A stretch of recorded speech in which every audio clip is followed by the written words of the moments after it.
தந்தை மகன் தூயாவியாரின் பெயராலே.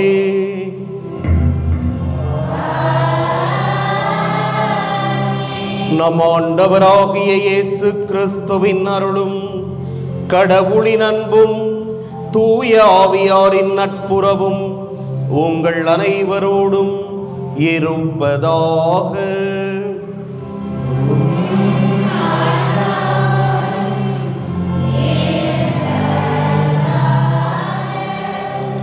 அன்புக்குரிய சகோதர சகோதரிகளே, இன்றைய திருப்பலியானது இந்த நவநாளை சிறப்பிக்கின்ற திருமதி பார்பரா ஆசிரியை குடும்பத்தினர், திருமதி குழந்தையம்மாள் ஆசிரியை குடும்பத்தினர், அருள் பவிதா குடும்பத்தினர் இவர்களுடைய கருத்துக்களுக்காக ஒப்பு கொடுக்கப்படுகின்றது.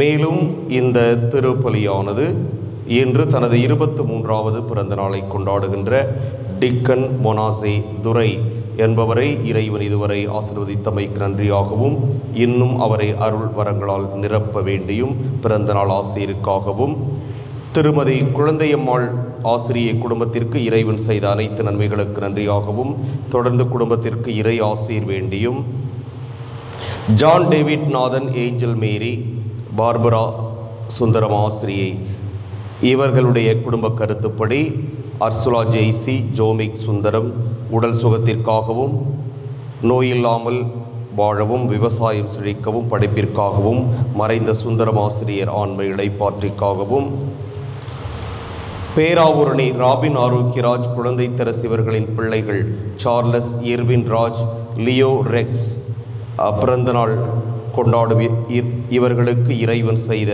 அனைத்து நன்மைகளுக்கும் நன்றியாகவும், இருதயசாமி அல்போன்சா குடும்பத்தில் மரணமடைந்த இருதயசாமி கிறிஸ்தோபர் அன்னம்மாள் ஆன்ம இளைப்பாற்றிக்காகவும், விண்ணக பிறப்பின் நினைவை இன்று கொண்டாடுகின்ற ஆண்ட்ரூ ஆஸ்டின் என்பவருடைய ஆன்மா ஆண்டவரில் இளைப்பாறுதல் அடைவதற்காகவும் இந்த திருப்பலியானது ஒப்புக் கொடுக்கப்படுகின்றது. தூய மறை நிகழ்வுகளை கொண்டாட நாம் தகுதி பெறும் முருட்டனும் பாவங்களை ஏற்றுக்கொள்வோம். எல்லாம் வல்ல இறைவனிடமும்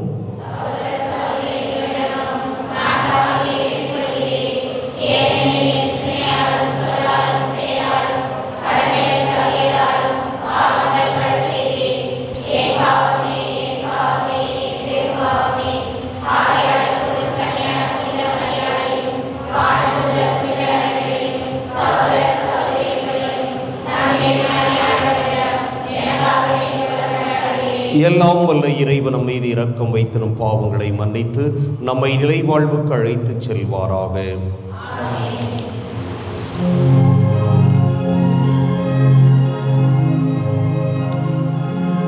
ஜெபிப்போமாக. இறைவா, புனித பிரான்சிஸ் ஏழ்மையிலும் தாழ்மையிலும் கிறிஸ்துவை ஒத்திருக்க செய்தீரே. அவரது வழியில் நாங்கள் நடப்பதால் உம் திருமகனை பின்பற்றி பேரின்பம் தரும் அன்பில் உம்மோடு ஒன்றித்திருக்கும் ஆற்றல் பெற அருள்வீராக. உம்மோடு தூயாவியாரின் ஒன்றிப்பில் இறைவனாய் என்றென்றும் வாழ்ந்து ஆட்சி செய்கின்ற அவர் வழியாக உம்மை மன்றாடுகிறோம்.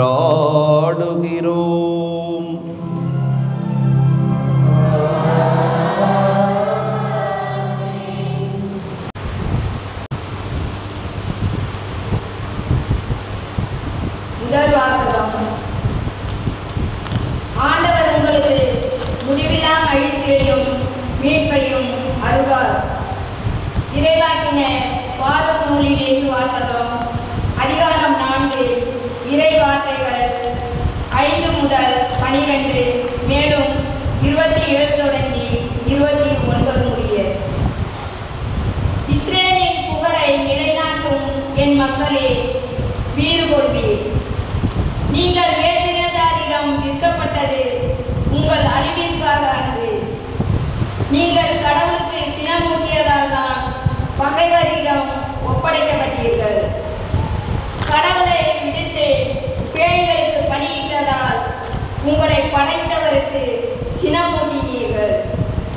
உங்களை பேணி காத்து வந்த என்றுமுள்ள கடவுளை மறந்தீர்கள். உங்களை ஊட்டி வளர்த்த எருசலேமை வருத்தினீர்கள். கடவுளின் சினம் உங்கள் மீது வர கண்டு எருசலேம் கூறியது, சீயோனின் அண்டை நாட்டவரே கேளுங்கள், கடவுள் எனக்கு பெருந்துயர் அனுப்பியுள்ளார். ஏனெனில் என்றும் உள்ளவர் என் புதல்வர். புதல்வியர் மீது சுமத்திய அடிமைத்தனத்தை நான் கண்டேன். மகிழ்ச்சியோடு நான் அவர்களை பேணி வளர்த்தேன். ஆனால் அழுகையோடும் துயரத்தோடும் அனுப்பி வைத்தேன். நானோ கைம்பெண், எல்லாராலும் கைவிடப்பட்டவள். என் பொருட்டு யாரும் மகிழ வேண்டாம். என் மக்களின் பாவங்களை முன்னிட்டு நான் தனிமையில் விடப்பட்டுள்ளேன். ஏனெனில் அவர்கள் கடவுளின் சட்டத்தை விட்டு விலகி சென்றார்கள். என் மக்களே, வீறு கொள்வீர். கடவுளை நோக்கி கூக்குரலிடுவீர். இத்துயரங்களை உங்கள் மீது அனுப்பி வைத்தவர் உங்களை நினைவு கூர்வார். கடவுளை விட்டு அகன்று செல்வதில் முன்பு நீங்கள் முனைந்து நின்றீர்கள். அதைவிட பன்மடங்கு ஆர்வத்துடன் அவரை தேடும் பொருட்டு இப்பொழுது அவரிடம் திரும்பி வாருங்கள். ஏனெனில் இத்தேடுதலை உங்கள் மீது வர செய்தவரே உங்களுக்கு முடிவில்லா மகிழ்ச்சியையும் மீட்பையும் அருள்வார். இது ஆண்டவர் வழங்கும் அருள்வாக்கு. பல்லுரை பாடல் பல்லவி. ஏழைகளின் விண்ணப்பத்திற்கு ஆண்டவர் செவிசாய்க்கின்றார். ஏழைகளின் விண்ணப்பத்திற்கு ஆண்டவர் செவிசாய்க்கின்றார். எளியோர் இதை கண்டு மகிழ்ச்சி அடைவார்கள். கடவுளை நாடி தேடுகிறவர்களே, உங்கள் உள்ளம் ஊக்கமடைவதாக. ஆண்டவர் ஏழைகளின் விண்ணப்பத்திற்கு செவிசாய்க்கின்றார். சிறைப்பட்ட தம் மக்களை அவர் புறக்கணிப்பதில்லை. வானமும் வையமும் கடல்களும் அவற்றில் வாழும் யாவும் அவரை புகழட்டும். பல்லவி. ஏழைகளின் விண்ணப்பத்திற்கு ஆண்டவர் செவிசாய்க்கின்றார். கடவுள் சீயோனுக்கு மீட்பளிப்பார். யூதாவின் நகரங்களை கட்டி எழுப்புவார். அப்பொழுது அவர்களுடைய மக்கள் அங்கே குடியிருப்பார்கள். நாட்டை தங்களுக்கு சொந்தமாக்கிக் கொள்வார்கள். ஆண்டவருடைய அடியாரின் மரபினர் அதை தம் உரிமை சொத்தாக்கிக் கொள்வர். அவரது பெயர் மீது அன்பு கூறுவோர் அதில் குடியிருப்பர். பல்லவி. ஏழைகளின் விண்ணப்பத்திற்கு ஆண்டவர் செவிசாய்க்கின்றார்.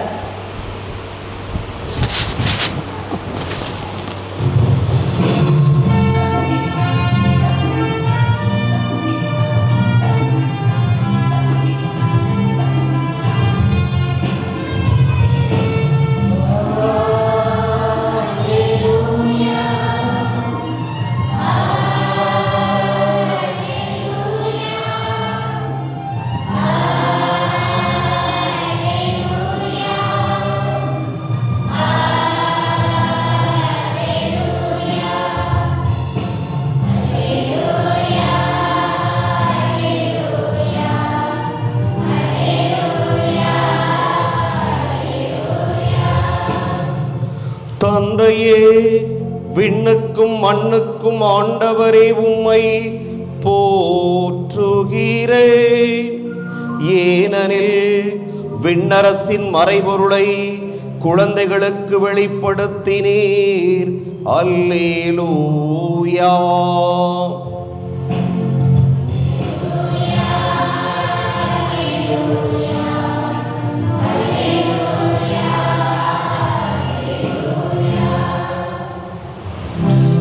ஆண்டவர் உங்களோடு இருப்பாராக.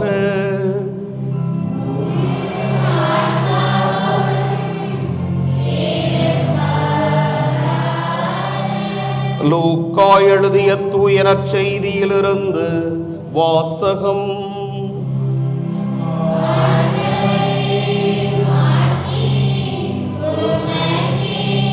அதிகாரம் 10, இறைவாக்குகள் 17 தொடக்கம் 24 இறுதியாக. அக்காலத்தில் அனுப்பப்பட்ட 72 பேரும் மகிழ்வுடன் திரும்பி வந்து, ஆண்டவரே, உமது பெயரை சொன்னால் பேய்கள் கூட எங்களுக்கு அடிபணிகின்றன என்றனர். அதற்கு அவர், வானத்திலிருந்து சாத்தான் மின்னலைப் போல விழக்கண்டேன்.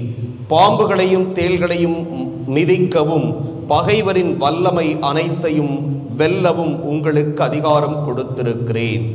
உங்களுக்கு எதுவுமே தீங்கு விளைவிக்காது. ஆயினும் தீய ஆவிகள் உங்களுக்கு அடிபணிகின்றன என்பது பற்றி மகிழ வேண்டாம். மாறாக உங்கள் பெயர்கள் விண்ணகத்தில் எழுதப்பட்டிருக்கின்றன என்று பற்றியே மகிழுங்கள் என்றார். அந்நேரத்தில் இயேசு தூய ஆவியால் பேருவகை அடைந்து, தந்தையே, விண்ணுக்கும் மண்ணுக்கும் ஆண்டவரே, உம்மை போற்றுகிறேன். ஏனெனில் ஞானிகளுக்கும் அறிஞர்களுக்கும் இவற்றை மறைத்து குழந்தைகளுக்கு வெளிப்படுத்தினீர். ஆம் தந்தையே, இதுவே உமது திருவுளம் என்றார். என் தந்தை எல்லாவற்றையும் என்னிடத்தில் ஒப்படைத்திருக்கிறார். தந்தையை தவிர வேறு எவரும் மகனை அறியார். தந்தை யாரென்று மகனுக்கு தெரியும்.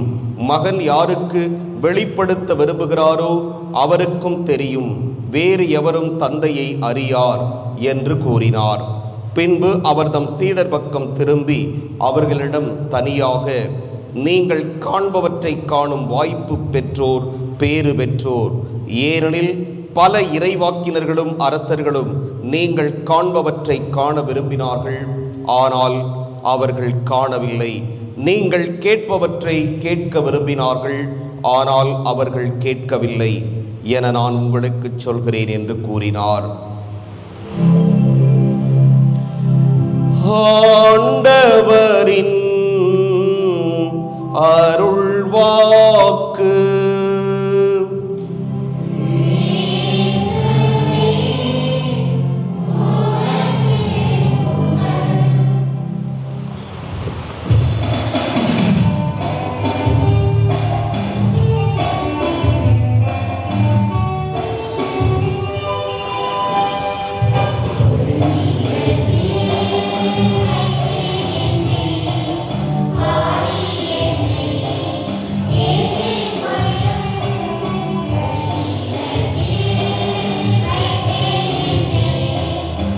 ஆண்டவரை அனைத்துலக நிறைவாளி வாழ்த்து பெறுவீராக. உங்கள் நன்மையில் நம் தப்பத்தை பெற்றுள்ளோம்.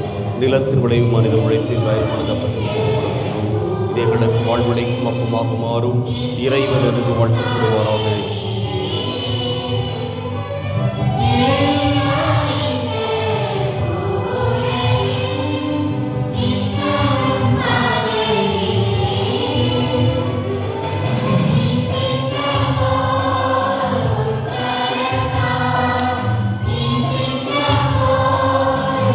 ஆண்டவரை அனைத்துலக நிறைவாளி வாழ்த்து பெறுவீராக. இந்த வல்லமையில் நம் ரசத்தை பெற்றுள்ளோம்.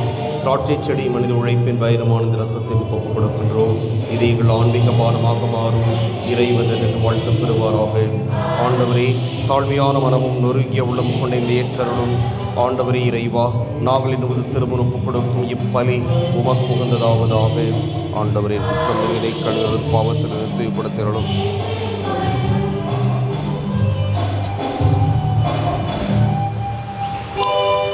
சகோதர சகோதரிகளே, என்னுடையதும் உங்களுடையதுமான இப்பலி எல்லாம் வல்ல தந்தையாக இறைவனுக்கு ஏற்றதாகும்படி மன்றாடுங்கள்.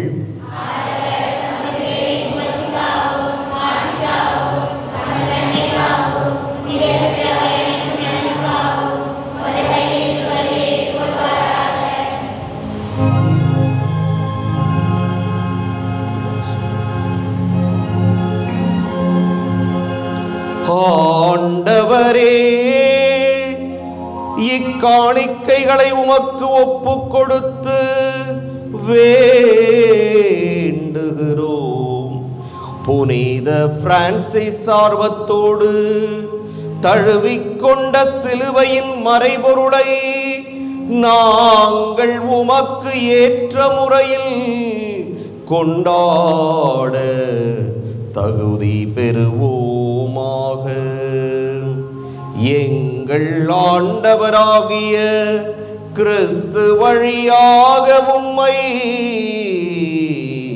மன்றாடுகின்றோம்.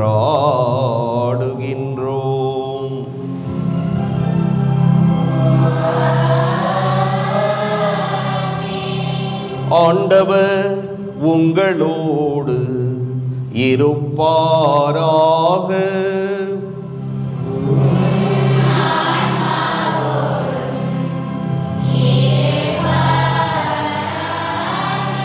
இதயங்களை மேலே எழுப்புங்கள்.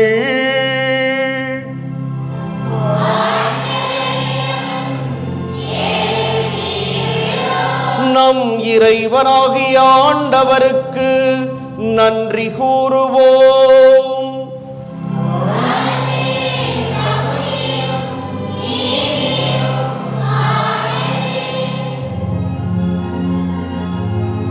ஆண்டவரே, தூயவரான தந்தையே, என்றும் உள்ள எல்லாம் வல்ல இறைவா,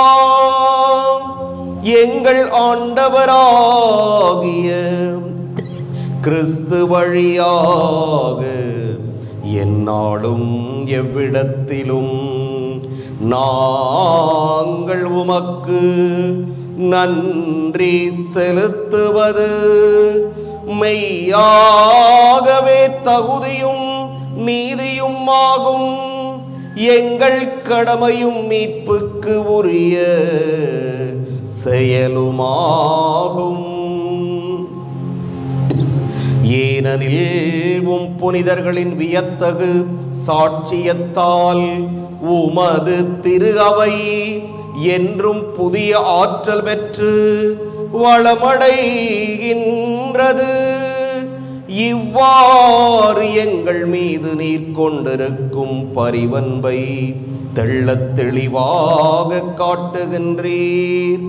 மேலும் எங்களது மீட்பின் மறை நிகழ்வை நாங்கள் நிறைவேற்றுவதில் அப்புனிதர்களின் சிறப்புமிக்க எடுத்துக்காட்டால் தூண்டப் பெற்று அவர்களது தகுந்த பரிந்துரையால் என்றும் ஊக்கம் பெறவும் அருளுகின்றீர். ஆகவே ஆண்டவரே, வானதூதர் புனிதர் அனைவரோடும் நாங்கள் சேர்ந்து உமது பெருமையை பறைசாற்றி அக்களிப்புடன் பாடுவதாவது:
ஆண்டவரே, நீர் மெய்யாகவே தூயவர், தூய்மை அனைத்துக்கும் ஊற்று. ஆகவே உம்முடைய ஆவியை பொழிந்து இக்காணிக்கைகளை தூய்மைப்படுத்த உம்மை வேண்டுகிறோம். இவ்வாறு எங்கள் ஆண்டவர் இயேசு கிறிஸ்துவின் உடலும் இரத்தமுமாக எங்களுக்கு இவை மாறுவனவாக. அவர் பாடுபட உளம் கனிந்து தம்மை கையளித்த போது அப்பத்தை எடுத்து நன்றி செலுத்தி அதை பிட்டு தம் சீடர்களுக்கு அளித்து கூறியதாவது: அனைவரும் இதிலிருந்து பெற்று உண்ணுங்கள், ஏனெனில் இது உங்களுக்காக கையளிக்கப்படும் என் உடல்.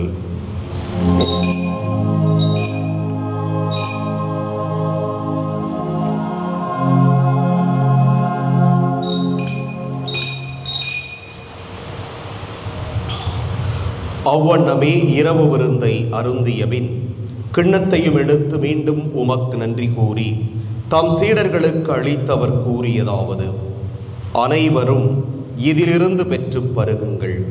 ஏனெனில் இது புதிய நிலையான உடன்படிக்கைக்கு உரிய என் இரத்தத்தின் கிண்ணம். இது பாவ மன்னிப்புக்கென்று உங்களுக்காகவும் பலருக்காகவும் சிந்தப்படும். இதை என் நினைவாகச் செய்யுங்கள்.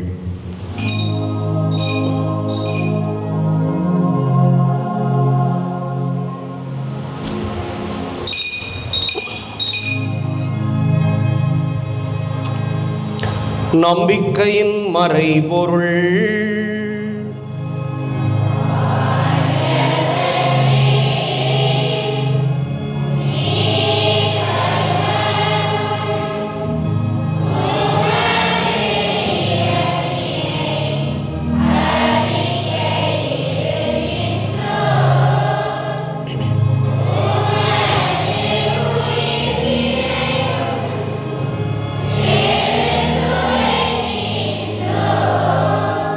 ஆகவே ஆண்டவரே, நாங்கள் கிறிஸ்துவின் இறப்பினையும் உயிர்ப்பினையும் நினைவு கூர்ந்து வாழ்வு தரும் அப்பத்தையும் மீட்பளிக்கும் கிண்ணத்தையும் ஒப்புக் கொடுக்கின்றோம். உம் திருமுன் என்று உமக்கு ஊழியம் புரிய தகுந்தவர்கள் இறையங்களை ஏற்றுக்கொண்டீர். எனவே உமக்கு நன்றி செலுத்துகிறோம். மேலும் கிறிஸ்துவின் உடலிலும் இரத்தத்திலும் பங்கு கொள்ளும் எங்களை தூய ஆவியார் ஒன்று சேர்க்க வேண்டுமென உம்மை தாழ்மையுடன் மன்றாடுகின்றோம். ஆண்டவரே, உலகெங்கும் பரவி இருக்கும் உமது திரு அவையை நினைவு கூர்ந்தருளும். எங்கள் திருத்தந்தை லியோ, எங்கள் ஆயர் சகாயராஜ், எல்லா திருநிலையினராகிய அனைவரோடும் உமது திரு அவை அன்பில் நிறைவு பெறச் செய்தருளும். மேலும் உயிர்த்தெழும் எதிர்நோக்குடன் தொழில் கொள்ளும் எங்கள் சகோதரர் சகோதரிகளையும் இறந்தோர் அனைவரையும் இரக்கத்துடன் நினைவு கூர்ந்து உமது திருமுக ஒளியினுள் ஏற்றருளும். எங்கள் அனைவர் மீதும் இரக்கமாயிரும்.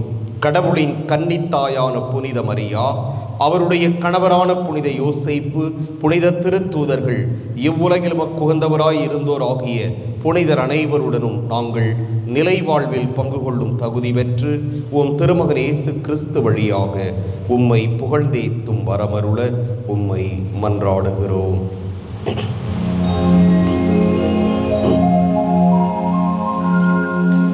இவர் வழியாக இவரோடு இவரில் எல்லாம் வல்ல இறைவனாகிய தந்தையே, தூய ஆவியாரின் ஒன்றிப்பில்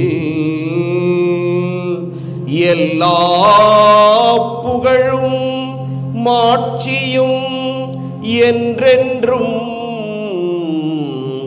உமக்கு உரியதே.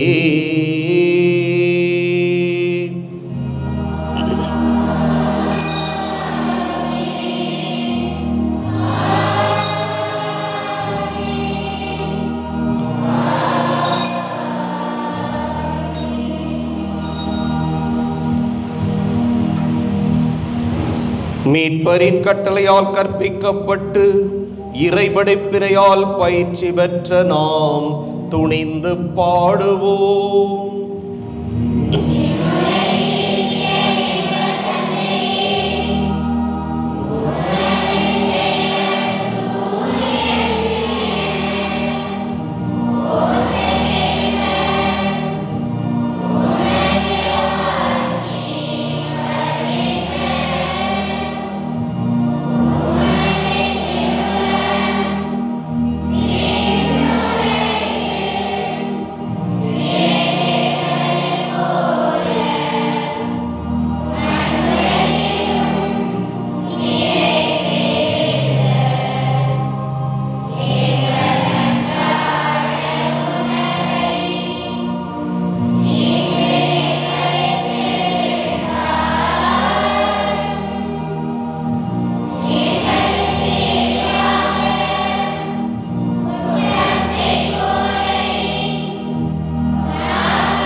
ஆண்டவரே, தீமை அனைத்திலிருந்தும் எங்களை விடுவித்து எங்கள் வாழ்நாளில் அமைதியை கனிவுடன் அருள உம்மை மன்றாடுகிறோம்.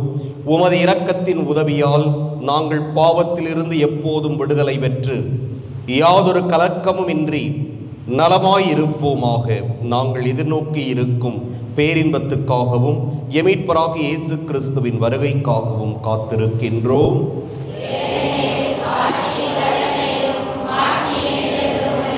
ஆண்டவரே இயேசு கிறிஸ்துவை, அமைதியை உங்களுக்கு விட்டுச் செல்கிறேன், என் அமைதியையே உங்களுக்கு அளிக்கின்றேன் என்று உம் திருத்தூதர்களுக்கு மொழிந்தீரே. எங்கள் பாவங்களை பாராமல் உமது திரு அவையின் நம்பிக்கையை கண்ணோக்கி உமது திருவுளத்துக்கு ஏற்ப அதற்கு அமைதியையும் ஒற்றுமையையும் அளித்தருள்வீராக. என்றென்றும் வாழ்ந்து ஆட்சி செய்கின்றவர் நீரே. ஆண்டவருடைய அமைதி உங்களோடு என்று இருப்பதாக. ஒருவருக்கொருவர் அமைதியை பகிர்ந்து கொள்வோம்.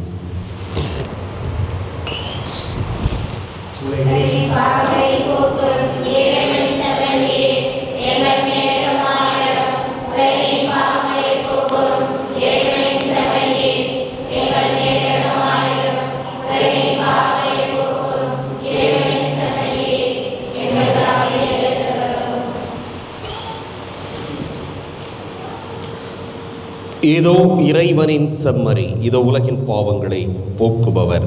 செம்மறியின் விருந்துக்கு அழைப்பு பெற்றோர் பேறு பெற்றோர்.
உள்ளத்தோர் பேறு பெற்றோர், ஏனெனில் விண்ணரசு அவர்களுக்கு உரியது.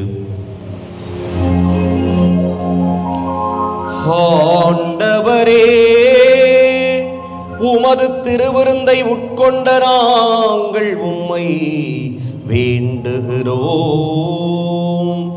புனித பிரான்சிஸில் விளங்கிய அன்பையும் திருத்தூது ஆர்வத்தையும் நாங்கள் பின்பற்றி உமது அன்பின் ஆற்றலை கண்டுணர்ந்து அது எல்லாருடைய மீட்புக்கும் பயன்பெற செய்வோமாக. எங்கள் ஆண்டவராகிய கிறிஸ்து வழியாக உம்மை மன்றாடுகிறோம்.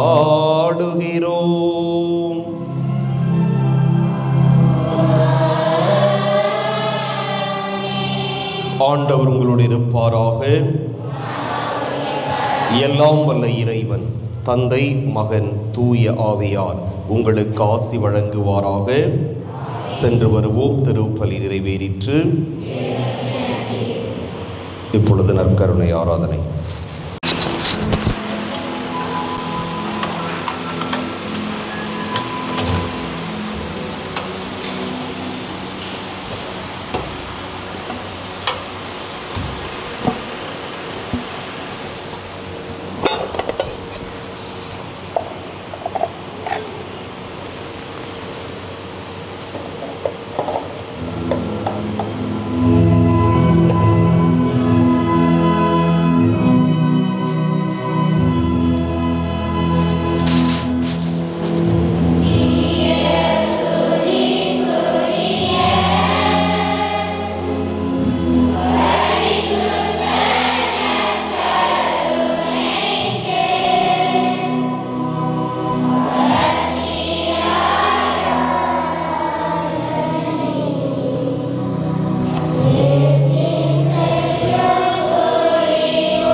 இன்றைக்கு தாய் திரு அவையிலே ஒரு மிக முக்கியமான விழா. என்ன விழா? ஒரு புனிதருடைய விழா. யார் அந்த புனிதர்? Francis Assisi. அசிசி நகர் புனித பிரான்சிஸ். அந்த புனிதருடைய ஊர் வந்து அசிசி. அதனால் அசிசி நகர் பிரான்சிஸ் வந்து பிரான்சிஸ் அசிசியார் என்று அழைக்கப்படுகிறார். இவர் வந்து பல நம்முடைய துறவற சபைகளுடைய பாதுகாவலராக இருக்கிறார். ஒரு சில சபைகளினுடைய இரண்டாவது பாதுகாவலராக அவர் இருக்கிறார். எனவே இன்று முழுவதும் பல துறவற இல்லங்களிலே அவருக்காக சிறப்பான திருப்பலி நிறைவேற்றப்பட்டது. அந்த பாதுகாவலர் அல்லது ஒரு சில சபையிலே இரண்டாவது பாதுகாவலர், மெயினாக ஒருத்தவங்க இருப்பாங்க, அடுத்தவர் இருப்பார். எப்படி இருந்தாலும் இந்த உலகத்தில் இருக்கிற துறவற சபைகளில் முக்கால்வாசி சபைகளுடைய பாதுகாவலராக, வழிகாட்டியாக இந்த பிரான்சிஸ் அசிசி நகர் பிரான்சிஸ் இருக்கிறார். ஏன் இவருக்கு இந்த சிறப்பு என்று பார்க்கின்ற பொழுது, அவர் தன்னையே ஆண்டவருடைய பணிக்காக அர்ப்பணித்து கொண்டது.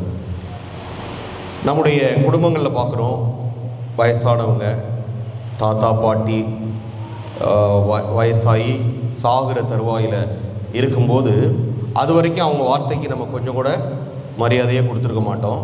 ஆனால் அப்போ சாகிற நேரத்தில் அவர் என்ன சொல்ல போகிறாரு அப்படிங்கிறத மட்டும் என்ன செஞ்சுக்கிட்டு இருப்போம், கூர்ந்து என்ன செய்வோம், கவனிப்போம். சாக போகிறதுக்கு முன்னாடி என்ன சொல்லிட்டு சாக போகிறாரு அப்படிங்கிறத, அவர் என்ன சொல்ல போகிறாருன்னு நம்ம கூர்ந்து கவனிப்போம். அதே மாதிரி இந்த அசிசி நகர் புனித பிரான்சிஸ் வந்து சாக போகிறதுக்கு முன்னாடி ஒரு வார்த்தை சொல்லிட்டு போனார். அதை நாம் இன்றைக்கு சிந்தனைக்கு எடுத்துக்கொள்ளலாம் என்று நினைக்கிறேன். என்ன சொன்னார் அப்படின்னா, ஆண்டவர் இயேசு அவரை பின்பற்றுவதற்கும் அவருடைய நற்செய்தியின்படி வாழ்ந்து விண்ணகத்திலே அவரை அடைவதற்கு எனக்கு ஒரு வழியை காட்டினார். யாருக்கு? அசிசி நகர் புனித பிரான்சிஸ் அவர் எனக்கு ஒரு வழியை காட்டினார் அப்படின்னு சொன்னவர், அடுத்தது நாமளாக இருந்தால் என்ன சொல்லியிருப்போம்? அதே மாதிரி நீங்களும் என்னை பின்பற்றி ஆண்டவருடைய வார்த்தைகளை பின்பற்றி நற்செய்தியை வாழ்ந்து என்னை போல நீங்களும் அவருக்கு உகர்ந்தவர்களாக வாழுங்கள்னு சொல்லியிருப்பானா? அவர் சொல்லலை. அவர் என்ன சொன்னார் அப்படின்னா, அதுபோல உங்கள் ஒவ்வொருவருக்கும் ஏதாவது ஒரு வழியை காட்டுவார். எவ்வளோ அருமையான வார்த்தை பாருங்க. அவர் என்னை நீங்கள் பின்பற்றுங்கள் என்று சொல்லவில்லை. ஒரு மாபெரும் புனிதர் அவர். நம்முடைய தாய் திரு அவையிலே அசிசி நகர் புனித பிரான்சிஸ் பெரிய புனிதர். அந்த மாபெரும் புனிதர் பாருங்க, என்னை பின்பற்றுங்கள் என்று கடைசி நேரத்திலே சொல்லவில்லை. எனக்கு ஆண்டவர் இயேசு ஒரு வழியை காட்டினார், அதே போல உங்கள் ஒவ்வொருவருக்கும் ஒரு வழியை அவர் காண்பிப்பார். அந்த வழி என்னவென்று நீங்கள் அறிந்து அதை புரிந்து அதை தேர்ந்து நீங்களும் அந்த ஆண்டவரை சென்று அடைவதற்கு உங்களையே தயார்படுத்திக் கொள்ளுங்கள், உங்களையே நீங்கள் கையெழுங்கள் என்று அவர் கூறினார். இறை இயேசுவில் அன்புக்குரிய சகோதர சகோதரிகளே, இதுதான் அவர் தன்னை ஒரு மாடலாக ஒரு உதாரணமாக எடுத்துக்கொள்ளவில்லை. ஆண்டவர் இயேசுவை அவர் அங்கே மையப்படுத்துவதை பார்க்கிறோம். நிறைய சமயங்களில் என்ன போல அப்படின்னு சொல்லுவோம் நம்ம. ஆனால் இங்கே அந்த புனிதர் எனக்கு ஆண்டவர் ஒரு வழியை காட்டினார், அதே போல் உங்கள் ஒவ்வொருவருக்கும் ஒரு வழியை காட்டுவார், அதை கண்டறிந்து அதனுடைய வழியிலே நீங்களும் நடங்கள் என்று நம் ஆண்டவர் இயேசுவை அவர் மையப்படுத்தி தன்னுடைய கடைசி வார்த்தையாக அவர் விட்டு சென்றார். எனவே நம்முடைய வாழ்வின் மையமே இந்த நற்கருணை தான். நம்முடைய வாழ்வின் மையமே இந்த ஆண்டவர் இயேசு கிறிஸ்தான். இவரை மையமாக வைத்து நம்முடைய வாழ்க்கை சுழல்கின்ற பொழுது அது நல்ல திசையிலே போகும், அது நேர்மையான திசையிலே போகும், அது எப்பொழுதும் தவறான வழிக்கு நம்மை அது அழைத்து செல்லாது. ஆனால் அவரை மையமாக வைத்து நம்முடைய வாழ்க்கை அமையவில்லை என்றால் நம்முடைய வாழ்வானது தாறுமாறாக போகும், தாறுமாறான திசையிலே செல்லும். பல்வேறு விதமான தோல்விகளை நாம் சந்திப்பதற்கும் தழுவிக்கொள்வதற்கும் அதுவே வழியாக அமைந்துவிடும். எனவே நற்கருணையே நம் வாழ்வின் மையமாக நாம் வாழ்கின்ற பொழுது அந்த அசிசி நகர் புனித பிரான்சிஸை போல் நாம் இயேசுவை எளிதாக கண்டுணர முடியும், அவரை அறிந்து கொள்ள முடியும். அவர் எனக்கு என்ன வழியை காண்பிக்கின்றார், நான் இந்த உலகிலே வாழும்போது ஆண்டவருக்கு ஏற்ற வகையிலே வாழ்வதற்கு அவர் எனக்கு என்ன வழியை காண்பிக்கின்றார் என்பதை நாம் புரிந்து கொள்ள முடியும். இங்கே பல சமயங்களிலே பல நேரங்களிலே நம் உள்ளத்திலே ஆண்டவர் பல்வேறு விதமான நல்ல வழிகளை நமக்கு காட்டுகிறார், நல்ல வழிகளை நமக்கு காட்டுகிறார். ஆனால் நாம் அதற்கு செவி கொடுப்பதில்லை, அதை உணர்வதில்லை, அதை புரிந்து கொள்வதில்லை. காரணம் என்னவென்றால் நாம் இந்த நற்கருணை ஆண்டவரை மையமாக வைத்து நம்முடைய வாழ்வை சுழற்றாமல் இருப்பதனால்தான் நாம் அவருடைய விருப்பம் என்ன, அவருடைய ஆசை என்ன, அவர் நமக்கு கொடுக்கின்ற வழி என்ன என்பதை நாம் புரிந்து கொள்ளாமல் நம்முடைய வாழ்வானது தாறுமாறாக சென்று கடைசியிலே பெரும் பள்ளத்தில் வீழ்ந்து விடுகிறோம். எழுந்து நடக்க முடியாமல் நாம் தவித்து கொண்டிருக்கிறோம். எனவே இன்றைய புனிதர் நம் எல்லோருக்குமே ஒரு முன் உதாரணம். அவர் என்னை பின்பற்றுங்கள் என்று சொல்லவில்லை, இருந்தாலும் நாம் அவரை பின்பற்ற கடமைப்பட்டிருக்கிறோம். அவருடைய வாழ்வை, அவருடைய வார்த்தையை நாம் பின்பற்ற கடமைப்பட்டிருக்கிறோம். காரணம், அவர் தன்னையே முற்றிலுமாக பல்வேறு துன்பங்களை அவர் சந்திக்கிறார். அவரை பற்றிய ஒரு சில திரைப்படங்கள், டாக்குமெண்ட்ரிஸ் நான் பார்த்தேன், யூடியூப்ல இருக்குது. அவற்றையெல்லாம் பார்க்கின்ற பொழுது அவருக்காக, இந்த ஆண்டவருக்காக, இயேசுவுக்காக எவ்வளவு துயரங்களையும் எவ்வளவு வேதனைகளையும் அவர் தாங்கிக் கொண்டார் என்பது நம் எல்லோருக்குமே புலப்படும்.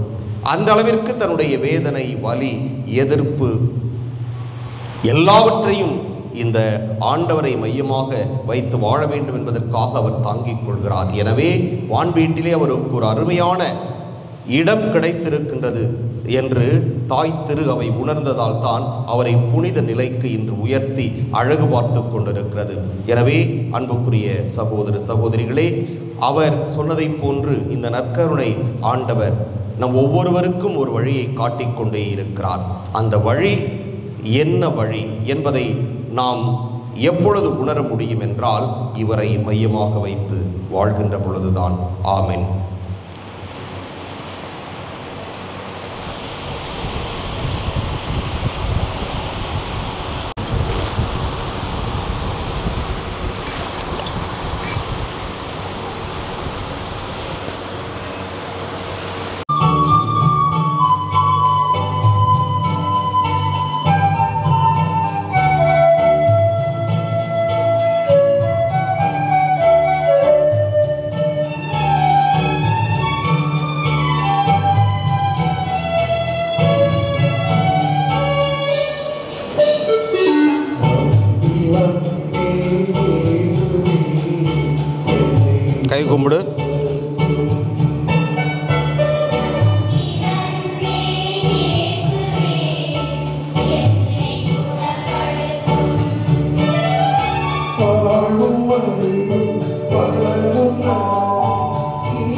கிட்டவாமா.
கை கும்பிடு, அப்படி வரணும். கை கும்பிட்டே போ, கையை எடுக்காத.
மன்றாடுவோமாக.